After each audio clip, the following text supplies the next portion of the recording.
Where did I go wrong? I'm lost inside my head. Bonjour à toutes et à tous, bienvenue dans ce 4e podcast d'Entreprendre. Aujourd'hui, c'est un podcast un peu spécial puisque je me trouve en compagnie de Karine Bon, mon ancienne professeure de français au sein même de mon ancien collège et lycée. Merci Karine de m'accorder de ton temps pour ce nouvel épisode et bienvenue dans le podcast. Merci à toi pour ton invitation. Alors, tout d'abord, on va commencer par le commencement puisque avant d'être professeur, tu as déjà eu une première carrière en tant que sportif de haut niveau. Est-ce que tu peux nous en dire un peu plus ? Alors, quand j'étais petite, c'est super important de comprendre ce qui m'a amenée là. C'est que j'étais une enfant super timide. Je me faisais voler mon goûter à l'école, je me faisais pousser, je rentrais, j'avais des bleus partout, enfin bref. Et à 7 ans, mes parents m'ont dit « Tu choisis un sport et un instrument de musique ». Je voulais faire de la danse classique et du piano, comme toutes les petites filles modèles. Et mes parents m'ont dit « Non, de la danse classique, t'es timide et tout ça, ça va pas du tout. Tu vas faire du karaté, ça va t'aguerrir un peu. » Donc moi, au début, j'étais catastrophée parce que pour moi, le karaté, c'était un sport de garçon. Donc je me suis dit non, je veux pas y aller. Et puis au final, le prof était très sympa, les camarades aussi. J'ai démarré à 9 ans, j'ai fait ma première compétition, j'ai gagné. Là, je me suis dit tiens, ça peut être sympa quand même. Et en fait, tout a démarré sur un malentendu au final. Et quand j'ai commencé à gagner en compétition, j'y ai pris goût. Et là, j'ai commencé à m'entraîner pour gagner. Okay. À 16 ans, j'obtiens mon premier titre de championne de France, donc j'intègre l'équipe de France. Je change de club de karaté pour aller chez Gilbert Grus à Thionville et à Montigny-lès. Et c'est là que tout a démarré. Mais en parallèle, je continuais le lycée et la guitare au conservatoire. D'accord, ok. Donc de base, c'est un choix des parents et après, c'est devenu... C'est ça, complètement. Ok, et jusqu'à quel âge le karaté ? Encore maintenant ? Alors, maintenant, je m'entraîne épisodiquement. Ok. Mais j'ai fait de la compétition jusqu'à 24 ans. D'accord. Ouais. Ok, super. Et merci déjà d'être venu sur le passé sportif. Maintenant, vous êtes enseignante à temps complet, je pense, si je peux dire. Oui. C'est quoi le rapport avec le karaté ? Aucun. D'accord. En réalité, quand j'étais élève en 4e, 3e au collège Taizon, j'avais une prof de français que j'admirais énormément qui s'appelait Madame Albrecht. D'accord. Et cette femme nous a fait découvrir la littérature, le goût de la lecture, de l'exigence, de la réflexion, etc. Et je me suis dit, tiens, j'aimerais beaucoup lui ressembler. Et elle avait un charisme en plus incroyable. Et c'est pour ça et je savais très bien de toute façon que ma carrière en karaté, le karaté n'est pas un sport professionnel. Et je savais très bien qu'il fallait prévoir un métier de toute façon à côté. Et donc, j'ai entrepris des études de lettres après mon baccalauréat. Et donc, j'ai mené de front études de lettres et entraînement à haut niveau pour le karaté. Okay. C'était un peu dur, mais ouais. J'y suis arrivée. C'est ce que j'ai posé comme question. C'était le CAPES du coup ? Ouais, le CAPES, ouais, c'est ça. Ok, c'est ça. Ça marche, super. Et est-ce que dans votre métier au quotidien, vous retrouvez un petit peu des caractéristiques que vous aviez dans votre carrière sportive du karaté ? Complètement. Parce qu'en fait, le karaté, déjà, ça m'a appris la rigueur. Et donc, pour avoir mon CAPES, ça m'a beaucoup aidé. Ça m'a appris la patience. Alors, à l'époque, c'était la patience envers moi-même, mes difficultés, continuer à m'entraîner, progresser, etc. Et donc, c'est un travail de longue haleine, ça se fait pas en un claquement de doigts. Et avec les élèves, c'est la patience avec eux. Ouais. Les petits lutins qui s'agitent devant moi. Je vois pas de quoi vous parlez. Non, pas du tout.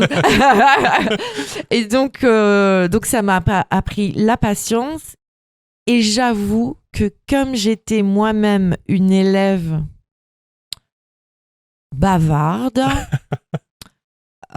qui aimait bien faire rire de temps en temps la galerie, je me souviens de ça, j'ai pas oublié. Donc quand je les vois, mes élèves, je sais que de 8h le matin jusqu'à 17h, rester assis sur une chaise, pas bouger, prendre des notes, c'est pas évident en fait. Ouais. Et donc je comprends ce que c'est et j'essaye d'être au plus près de à la fois l'écoute, la bienveillance, mais la fermeté quand même. D'accord. Et effectivement, je m'en souviens, je peux témoigner. Bon, c'est il y a quelques années maintenant. Je vous ai eu au collège et au lycée, mais je peux en témoigner. Ok, super. Dans le sport, j'imagine que votre plus grande satisfaction, c'était gagner une compétition, Oui. ou au moins participer à une compétition, peu importe la place, mais être dans la compétition. Oui. Dans votre métier d'enseignant, c'est quoi votre plus grande satisfaction? C'est de voir les gamins sourire même quand ils ont des difficultés et être contents de venir en français. Ok, d'accord. Super. Parce qu'au final, c'est surtout ceux qui sont en difficulté qu'on a besoin d'aider. J'ai envie de dire, les élèves qui sont très bons, quel que soit l'enseignant, qu'il soit bon ou pas bon, ils arrivent à progresser, à évoluer. Ouais. C'est les autres qu'on doit aider le plus, au maximum. Et puis leur apporter aussi, et ça, le français, ça le permet, c'est ça qui est top. C'est pour ça aussi que j'ai voulu devenir prof de français et pas d'une autre matière, c'est qu'on peut leur apporter un regard sur le monde, une curiosité sur les choses, apprendre à mener une réflexion, à avoir une opinion, et ça, c'est super intéressant. Ok, d'accord. Ouais. Tu parles d'aider les élèves en difficulté. Ça peut faire le lien avec ton autre activité puisque tu es coach en bien-être et en sport, si je dis pas de Ouais, c'est bêtises. ça. J'ai bien révisé avant Forme de et venir. nutrition. D'accord, j'ai révisé plus que pour mes contrôles de français au collège et au lycée. Alors ça va, je me débrouillais bien quand même. Ah hein. ouais. Oui, voilà. Ouais. Vous avez maman, papa, ça Ouais. c'est important. Et il était très sage, très gentil, mais drôle en même temps, donc c'était top. Bah voilà, c'est pas moi qui l'ai dit, je l'ai pas inventé.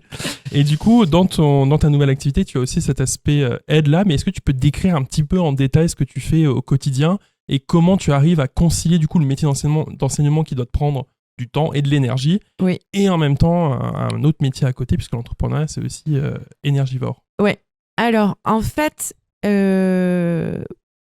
déjà, pourquoi ça me plaît et je trouve ça très excitant dans le sens, comment dire, je suis avide d'apprendre, de rencontrer des gens, d'évoluer dans cette activité. Parce que, mine de rien, l'enseignement, c'est super, j'adore, mais je suis avec des enfants toute la journée. Et j'avais besoin, effectivement, d'évoluer aussi dans un monde d'adultes. Ça m'apporte beaucoup de ce côté-là. Et de rencontrer plein de gens pour pouvoir leur apporter mes compétences, que ce soit en termes d'objectifs de perte de poids ou d'objectifs de prise de masse pour ceux qui sont sportifs et qui veulent performer davantage. Et je renoue effectivement avec mes premières amours qui étaient le sport et forcément la nutrition, parce qu'en tant qu'athlète de haut niveau, on était suivi au niveau de la nutrition. Et c'est un, je sais pas, c'est un souffle de fraîcheur. Et puis j'ai de la gratitude aussi pour toutes ces personnes que j'aide, que j'accompagne et qui me remercient, qui sont super contentes. Ça fait du bien, quoi. C'est sûr. C'est trop cool. Ok, super. Et comment vous conciliez du coup les deux activités. Les deux activités, ouais. Alors déjà, mon parcours fait que je suis une femme de challenge. Ok. Donc, jusqu'à l'an passé, j'étais également professeure de théâtre en spécialité théâtre. D'accord. Et ça me demandait aussi beaucoup de travail, beaucoup d'investissement en dehors de mes cours, parce que j'emmenais souvent les élèves voir des spectacles, organiser des spectacles, etc. Donc, ça me prenait beaucoup de temps. Et quand cette spécialité théâtre s'est arrêtée, j'étais très triste parce que j'adorais ça. Et j'ai eu envie d'un nouveau challenge. Et cette opportunité s'est présentée et je me suis dit, il n'y a pas de hasard. Et le théâtre, j'ai pas pu continuer. Au final, le sport revenait à moi. Et j'ai pris à bras le corps et je me suis dit, allez, on y va, c'est parti. Ça marche, tant mieux. Ça marche pas, tant pis. Mais voilà, c'est comme ça. Okay. Et en fait, tout ça pour dire que faire des heures en plus, entre guillemets, pour cette activité, ça me dérange pas parce que j'aime bien les nouveaux défis. Et si on fait ça bien, c'est pas non plus énergivore au point d'impacter mon travail en tant qu'enseignante. D'accord, ok, mais c'est intéressant ce que tu dis parce que c'est qu'on en a souvent parlé même avec Théotime. C'est bon, nous on est un tout petit peu plus jeunes que toi. Et c'est qu'on se dit c'est compliqué à tout âge en fait de choisir l'opportunité qu'on va saisir et surtout de la saisir. Oui. De se lancer. Donc effectivement là ça s'est un peu amené à toi. C'était évident quoi. Oui. Pas tout au début, à vrai dire. Au début, j'ai commencé ce programme Forme et Nutrition pour moi-même égoïstement. J'ai vu que ça marchait. Mon référent, qui était en équipe de France avec moi aussi et qui est sur Bordeaux, m'a dit écoute, moi je te vois trop là-dedans, lance-toi, essaye, et puis tu verras, c'est en essayant que tu vas voir si ça te correspond ou pas. Ouais. Et j'ai commencé en avril l'année dernière. Au mois d'août, j'ai été invitée à une formation dans une villa à Nice avec piscine, etc. On a fini sur les Olympiades tout le week-end où on s'est tous challengés. On était 600 à venir de toute la France. Et là, j'ai retrouvé cette atmosphère galvanisante de la compète, mais sans le côté pression, stress, etc. Ok. Et que des gens super, le smiley, la joie de vivre et une hygiène de vie qui va avec, saine, etc. Et je me suis dit, mais c'est top en fait. Ouais. Ça m'a rappelé plein de souvenirs, de bons souvenirs, sans les mauvais. Ok. Sans les nez cassés, sans les blessures, sans les montées sur la balance où tu dis punaise, j'ai 300 grammes de trop à la pesée ce matin, faut que j'aille faire 4 tours de terrain pour enlever les 300 grammes. Enfin, voilà, sans les mauvais souvenirs. Ouais. Et ça m'a éclaté tout de suite, j'ai adoré et voilà. Ok, ça marche. Alors, je sais pas si tu avais écouté les autres épisodes d'Entreprendre, mais il y en a un où on parle du mindset. Ouais. Donc, l'état d'esprit en tant qu'entrepreneur et donc chef d'entreprise, puisque finalement, c'est quand même ce qu'on est. Oui. Est-ce que toi, ton état d'esprit de chef d'entreprise, il est arrivé tout de suite ou il y a eu des moments où tu as eu des doutes et même peut-être une sorte de syndrome de l'imposteur, même si tu étais sportive et que tu l'es toujours. Ouais. Est-ce qu'il y a un moment où tu t'es dit, mais c'est pas fait pour moi ou alors je suis nouvelle dedans, je vais pas y arriver? Est-ce que tu as eu cette période un petit peu d'imposture? Clairement. Alors, le syndrome de l'imposteur, même si j'étais sportive de haut niveau, bien sûr que je l'ai eu parce qu'en venant de l'éducation nationale, on est fonctionnaire, on n'a pas d'objectifs à réaliser en termes économiques, financiers, etc. Donc, je me suis dit, c'est pas du tout mon monde, c'est pas du tout... Sébastien, qui est mon référent, m'a dit, mais il suffit de se former. Il suffit de se former, il suffit d'abattre ces barrières que tu t'ériges toi-même pour te lancer et te dire mais si, je vais y arriver. Je vais y arriver. Et puis je crois que oui, cette culture de l'effort, on lâche rien, on va à l'entraînement, on se donne à fond, on réfléchit pas, on réfléchit après. Ça, je me le suis dit. Clairement, je me suis dit, je me donne 2 ans. Pendant 2 ans, j'y vais à fond. Je réfléchis pas. Dans 2 ans, je fais le bilan. D'accord. Là, ça fait 1 an. Ouais. Donc encore 1 an. Non, pas encore 1 an. Non. Je me dis, je ferai le bilan dans 3-4 ans. Ok. Parce que là, ça démarre. Ouais. Ça commence bien. Mais j'ai rien envie de lâcher. Ok. Super. C'est super. Ouais. C'est super. Et puis j'espère que ça va inspirer un petit peu ceux qui nous écoutent et qui ont parfois justement du mal à casser un petit peu les barrières ou avoir peur d'y aller. Je crois qu'il ne faut pas avoir peur de la nouveauté, d'aller en dehors de notre zone de confort et puis de se dire que de toute façon, si on met tout en place pour y arriver, que ce soit dans la motivation au quotidien, dans le fait de continuer à se former sans cesse pour s'améliorer et dans la qualité du service qu'on veut apporter aux autres, on ne peut pas échouer. Ok. C'est pas possible. Ouais, et l'échec, puis, c'est pas une option, quoi. Non. Et il y a aussi à prendre en compte aussi tout le côté relationnel.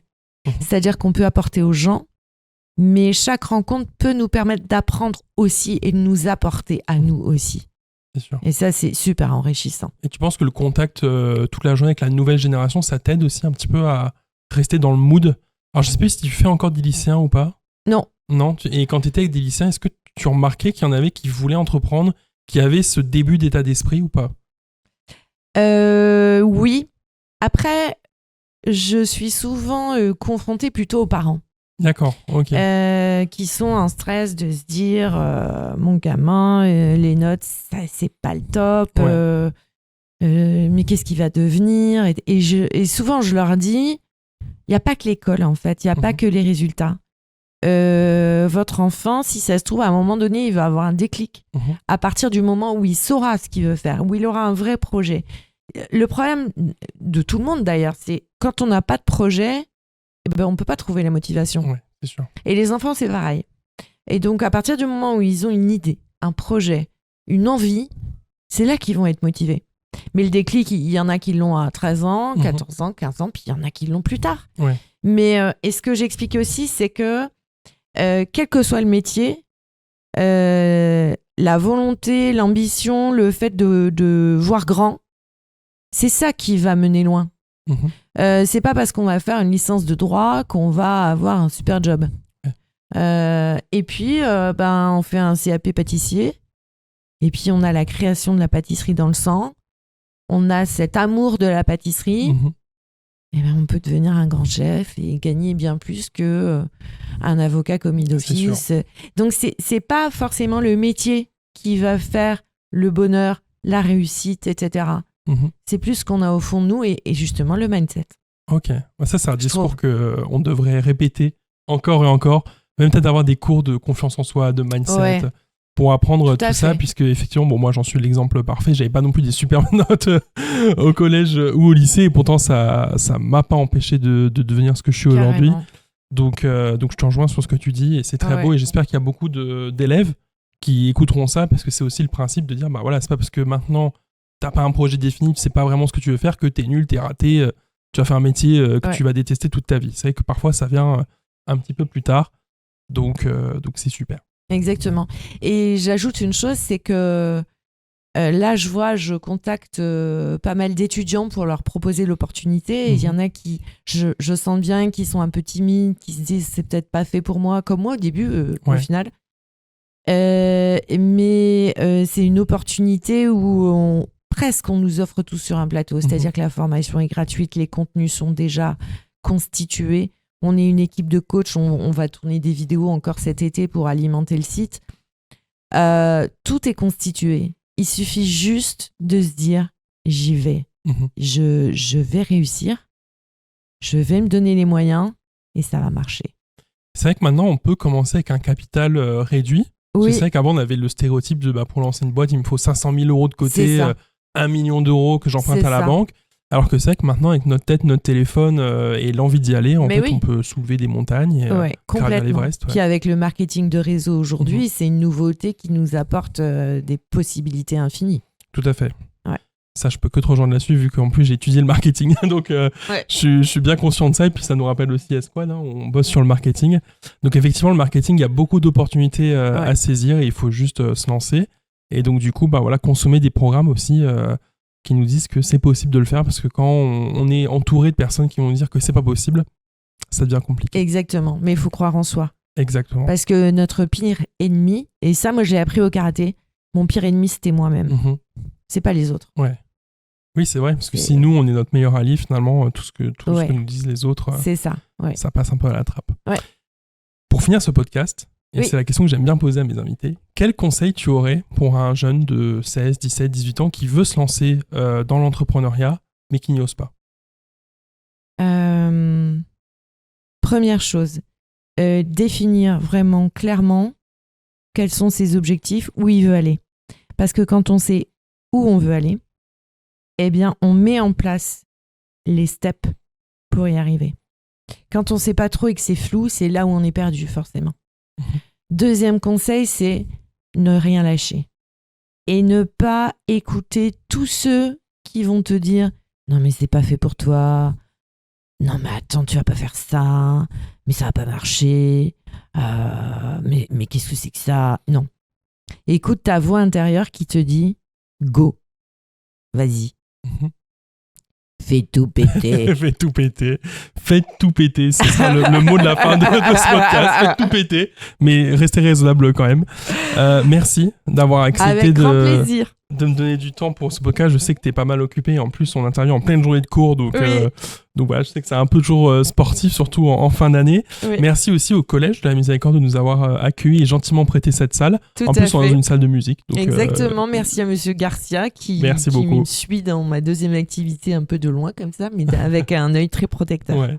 C'est vrai qu'on avait eu l'occasion de discuter avec lui. C'est quelqu'un de très bienveillant et qui sait de quoi il parle. Exactement. Et c'est toujours bien d'avoir affaire à des gens qui sont pieds à terre. Oui. Je crois que c'est comme ça qu'on dit. Hein. Oui.